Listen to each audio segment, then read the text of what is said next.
নমস্কার বন্ধুরা, পৃথাকন্তীর পাকশালায় সবাইকে স্বাগত। আশা করছি সবাই ভালো আছেন। আজকে আমি করলাম পটলের ঝাল।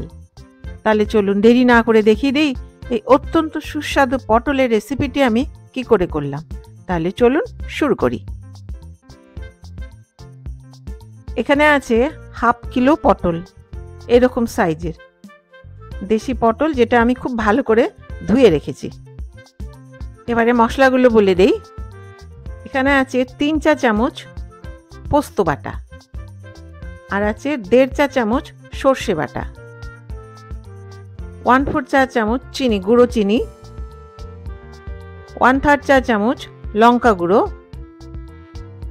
1/4 চা চামচ গোটা সর্ষে, লবণ স্বাদ অনুযায়ী, সর্ষের তেল প্রয়োজন মতো, আর আছে 1/3 চামচ জিরে গুঁড়ো, আর 1/3 চামচ হলুদ গুঁড়ো, আর আছে 5টা চেরা কাঁচা লঙ্কা। এবারে দেখিয়ে দিচ্ছি পটলটা আমি কি করে কাটলাম। বটি দিয়ে ঠিক এইভাবে কেটে নিচ্ছি, একটু একটু খোসা আমি রেখে দেব।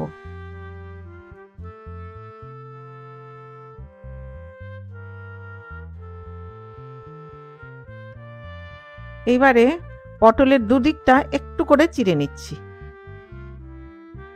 ঠিক এইভাবে। যারা বটি দিয়ে কাটতে পারবে না তারা এইভাবে চাকু দিয়ে কেটে নেবে। হালকা হালকা খোসা রেখে খোসা তুলে নিয়ে দুদিকে চিড়ে দিতে হবে।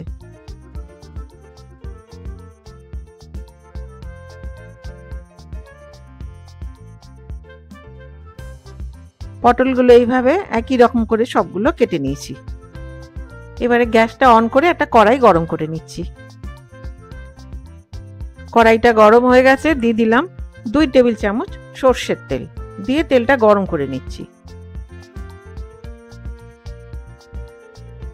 তেলটা গরম হয়ে গেছে, ফ্লেমটা কমিয়ে দিলাম। দিয়ে এবারে দিয়ে দিচ্ছি আমি কেটে রাখা পটলগুলো। পটলগুলো দিয়ে এগুলো গোল্ডেন ব্রাউন করে ভেজে নেব।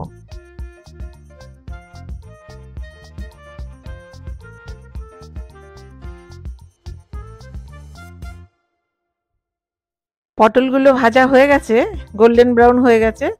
এইবার একটা বাটির মধ্যে আমি তুলে নিচ্ছি।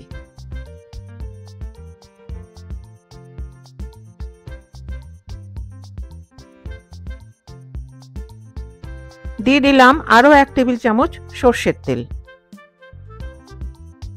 দিয়ে দিলাম 2টো চেরা কাঁচা লঙ্কা, দিয়ে দিলাম গোটা সর্ষে, দিয়ে এটা একটু নেড়ে নিচ্ছি। সর্ষেটা চিটচিট করা পর্যন্ত, স্প্ল্যাটার করা পর্যন্ত। এইবার এর মধ্যে দিয়ে দেবো আমি পোস্ত বাটা।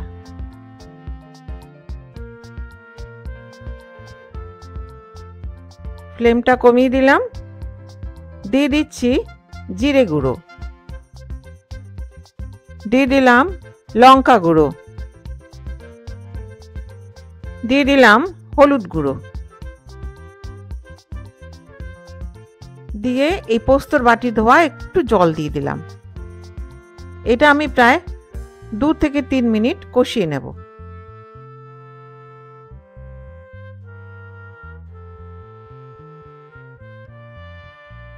প্রায় 3 মিনিট এটা আমি কষিয়ে নিলাম। এবারে দিয়ে দিচ্ছি সর্ষে বাটা, আর সর্ষের বাটি ধোয়া একটু জল। এবারে দিয়ে দিলাম চিনি, দিয়ে এটা মিশিয়ে নিচ্ছি। এটা খুব একটা ভাজবো না, কেন সর্ষে দিলে খুব বেশি ভাজলে তেতো হয়ে যায়।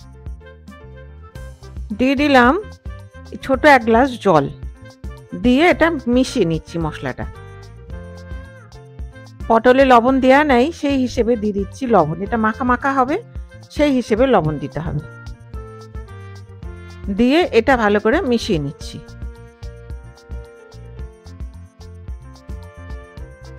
ফ্লেমটা বাড়িয়ে দিয়ে দিয়ে দিচ্ছি ভেজে রাখা পটলগুলো। পটলটা দিয়ে একটু নেড়ে নিচ্ছি।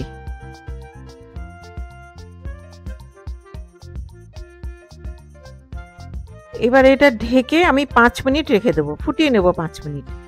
ফ্লেমটা কমিয়ে দিলাম। লো ফ্লেমে 5 মিনিট হয়ে গেল, ঢাকনাটা খুললাম। দেখতে কত সুন্দর হয়েছে, তেল এসে উঠেছে। এইবারে একটু নেড়ে নিচ্ছি, ওপর নিচ করে নিচ্ছি হালকা করে, যাতে পটলগুলো ভেঙে না যায়।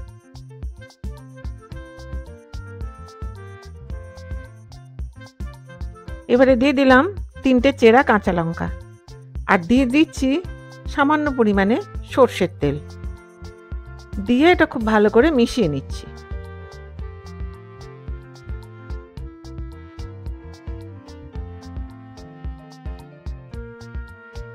এইবারে আরও একবার ঢেকে দিলাম। রান্নাটা কমপ্লিট, গ্যাসটা বন্ধ করে দিলাম। দিয়ে 5 মিনিট রেখে আমি নামিয়ে নেব।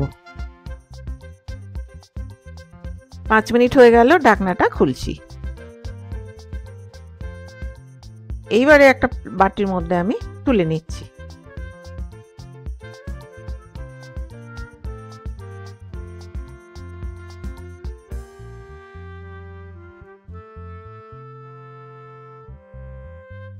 তাহলে বন্ধুরা, তৈরি আমার পটলের ঝাল। এটা তো অনেক পুরনো দিনের রান্না, আমার মা ঠাকুমারা এইভাবে করতেন। আর একটা কথা বলে রাখি, রান্না করতে করতে যে ফ্লেমটা বাড়ানো কমানো হয়, সেটা কিন্তু যে যার রান্নার প্রয়োজন অনুযায়ী করবে। এটা ঠিক বলে বোঝানো যায় না। যখন প্রয়োজন হবে বাড়াবে, যখন প্রয়োজন হবে কমিয়ে দেবে। তাহলে আমার এই ভিডিওটি যদি ভালো লেগে থাকে, তাহলে please give a thumbs up, share, আর হ্যাঁ, পাশে থাকা বেল আইকনটি প্রেস করতে ভুলবেন না, যাতে আমার ভিডিওর নোটিফিকেশনগুলো সবার আগে আপনার কাছে পৌঁছে যায়। আপনারা বাড়িতে করুন, খান, আর আমাকে কমেন্ট করে জানান কেমন লাগলো। তাহলে দেখা হচ্ছে আরেকটি নতুন রেসিপি নিয়ে। আর আমার এই ভিডিওটি শেষ পর্যন্ত দেখবার জন্য ধন্যবাদ। ভালো থাকবেন, সুস্থ থাকবেন।